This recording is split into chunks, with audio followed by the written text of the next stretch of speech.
Yes, my name is Timothy Mutambo, a minister responsible for civic education and national unity from Malawi. Welcome, Honorable Minister, sir. Thank you. Please. So much. I would like to basically commend Merck Foundation for this initiative. This is a very important discussion. And I would like also to commend our ambassadors, our first ladies across Africa for the commendable job they're doing. I might not be very technical when it comes to health issues. By profession, I'm a development economist and a human rights practitioner. But I think to the civic education perspective, when you look at the whole question and the whole discussion to do with COVID-19 and how our people in Africa have received it,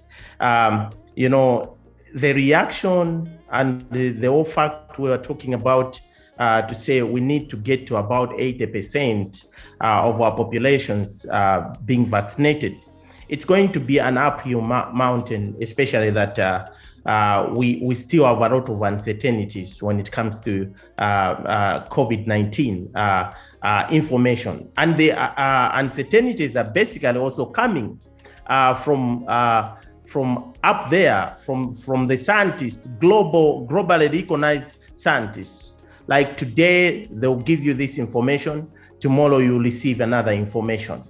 And this contradicting information coming from the people that are actually highly respected scientists. When it gets to our social medias, when it gets to our people, it's basically worsens everything. Here in Malawi, we have an all-inclusive task force, presidential task force that is responding to issues to do with COVID-19. And when it comes to the vaccine, you talked about what might be the ways of persuading people. I would like to acknowledge and highlight to say, at the highest level of leadership, the president has been a champion. The first lady has been a champion. And basically, the first thing was to say, okay, our people, we are not just telling you to go and vaccinate. We are also doing the same thing. We are also vaccinating. And the president actually championed that.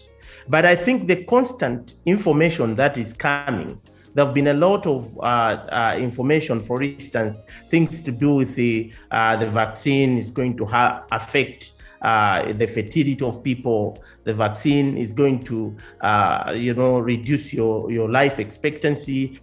All these things are the things that we know as Africans that our people value most. And when you tell them about issues of fertility, Africans, it's an issue that you cannot convince them.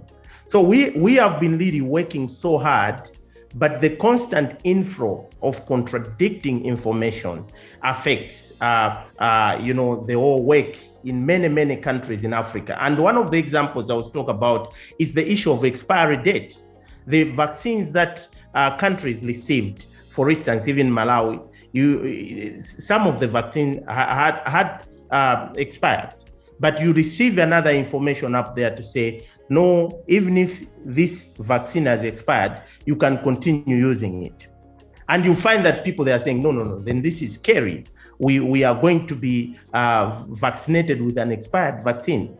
So in Africa, we need to acknowledge the fact that it's going to be an uphill mountain. And we just have to continue working hard as governments, and we just have to continue learning from each other on how best different countries are actually dealing with the misinformation and disinformation.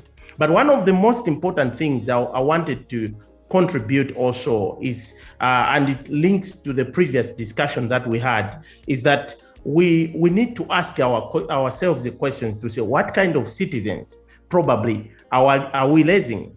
We talk about human rights. We have emphasized on human rights, and we have forgotten talking about responsibilities of citizens. So most of these challenges that we're going to face now, they're going to be so difficult if we do not create responsible and patriotic citizens who will be able to have the anger the hunger to listen to the experts rather than to listen to misinformation in social media. And you see that disinformation and misinformation travel faster than the right information. So I think these are some of the things that we need to look at. And I would like to emphasize that home-based solutions, like I've heard from Uganda, I've heard from Zimbabwe, it's going to be very important that our own scientists, they start telling us something.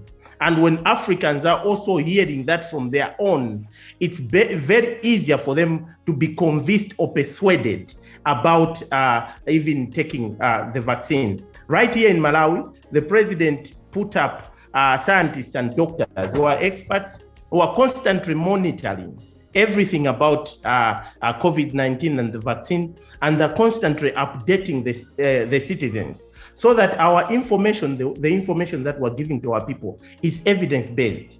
So I would like to highlight and emphasize, up to the moment that we take early childhood development seriously, most of the challenges that we continue facing, most of the healthy challenges that will continue coming, they'll continue having a lot of effects on us as a continent, as a globe, and we really have to take seriously driving and coming up with our home-based solutions and inculcating specific values in our people so that they understand the importance of taking heed of information that is being given by the government. So far, I would like to commend again Merck Foundation for this discussion, because we're learning a lot from different countries, we're learning a lot from each other, because this is giving us a platform of sharing information.